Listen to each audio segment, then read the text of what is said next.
Hi, so question one, what does the Christian methodology for data mining entail? What does the data analyst do in each step? So the Christian methodology refers to the cross-industry standard methodology, and it refers to the structured approach to data mining, and it comprises of 6 steps. The first step is business understanding, so understanding what the business requirements and goals are, because only by understanding what the business requirements and goals are can we then translate them into analytical questions that we can then answer. And we can also use this opportunity to gather information on any constraints or assumptions that may affect the project later on. Stage 2 is data understanding. So understanding is when collecting the data, it's about scrutinizing data for data completeness, accuracy, data quality, and we also can conduct initial exploratory analysis to summarize the main characteristics of the data set. Stage 3 is data preparation or data wranglings, when you clean up the data, so you deal with outliers, missing values, removing duplicates, making sure the formatting is consistent, maybe deriving new variables, integrating data sets, that sort of thing. Stage 4 refers to data modeling, so that's when you select a data modeling technique such as linear, logistical regression algorithms, and then you basically have 2 sets, so you have a train set and you have a testing set. Use a train set to build the model, and then use a testing set to test the validity and quality of the model. And then you move on to stage 5. And also in stage 4 in data modeling, you might also want to assess and refine the model with parameters that you explore. And then stage 5 will be evaluating the model, see if it actually meets the business requirements, see if there's anything that's overlooked, any data quality assurance issues. And then you determine your next steps. So the next step could be deployment, so that's stage 6. So in deployment, when we actually report our findings to the stakeholders, to the end-term users, to the team, and that's usually in the form of a deliverable such as a report or presentation. So that marks 6. So question 2, explain what needs to be done before you can forecast a time series. In other words, what does time series analysis involve? So time series analysis involves using historical data to predict future values. So the independent variable will be time dependent. And that will translate in the retail industry, for example, by using the sales figures of the last 3 consecutive years to predict the sales figures of the following year. And to forecast the time series, you would first and foremost need to make sure that the time series is stationary in nature. And that's because a lot of forecasting models such as ARIMA assume that the time series is stationary, and that's because it makes it easier to analyze and interpret data. Because if the time series is stationary, then that means it will have a relatively constant mean, variance, and autocorrelation, which makes it easier to detect patterns and trends. So question 3, discuss the main principles of data ethics as well as what companies or organizations could do to uphold these principles. So the main principles are data privacy, transparency, equality, and accountability. With regards to data privacy, as per the Data Protection Act 2018, all companies must ensure that they are storing, collecting, and processing data securely and confidentially, and that it should be only limited to what's necessary. And in the UK, any company that stores personal data or who requests it must be registered with the Information Commissioner's Office, the ICO, and then they also have to pay an annual fee to check and show compliance with the GDPR.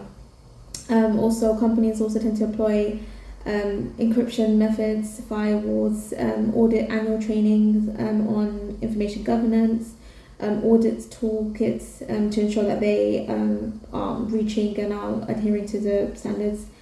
With regards to transparency, that's about the company ensuring that the information that they have, the personal data that they use, is used for explicit and stated purposes, and because essentially that's what the customers and the clients have agreed to, and that's not used for anything else. With regards to equality, it's ensuring that any data-driven decisions don't lead to any biased or discriminatory outcomes for the 9 protected characteristics such as race and gender.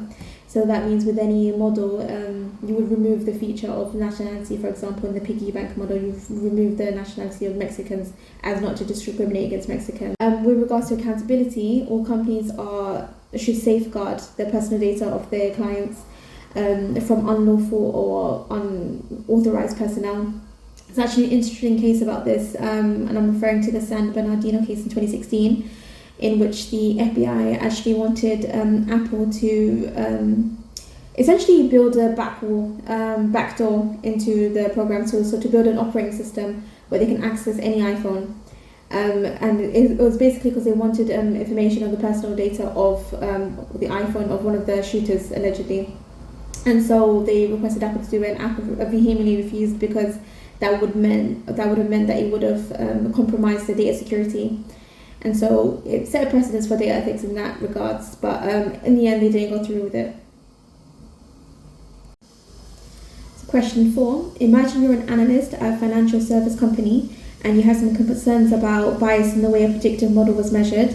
How would you raise your concerns with your manager? Make some suggestions for how to avoid measurement bias in the future.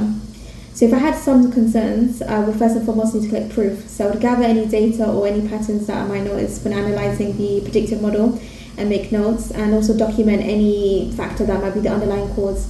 So for example, in the piggy bank model, it might be the case of if the bank's database has inaccuracies or duplicates, that could also skew the number of alerts, because a singular fraudulent client could have multiple alerts, and that might be mistaken for multiple clients and multiple fraudulent activity. And so, and then we would also have to see the extent of that, which is that the measurement bias effects.